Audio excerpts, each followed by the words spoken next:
Well, hey there, fight fans, and welcome to another edition of the Speed Bag. Today, a little segment I like to call, You Don't Have to, However.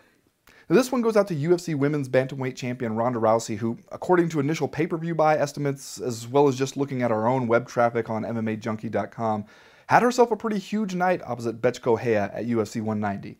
As in, maybe her most watched fight ever, and against an 18-1 underdog who, let's be honest, probably had a better chance of sprouting wings and flying away to safety than she did of actually beating Ronda Rousey. Now, that's significant. It tells us that Rousey is officially a huge star, one who reaches outside the MMA bubble into the mainstream, gets people who don't really watch UFC events to pay the $60 or go to a sports bar just to see 34 seconds of Ronda Rousey.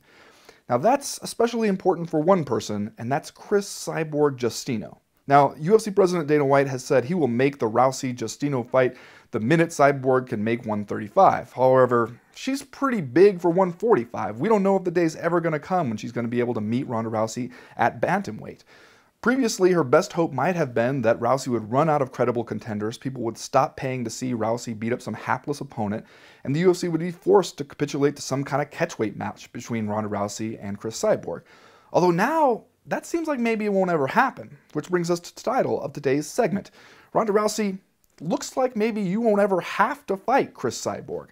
However, I think eventually you're going to want to. I think, for one thing, the competitor in you is going to want to prove that you are the greatest women's fighter of all time and you're going to want to go out there and beat her up.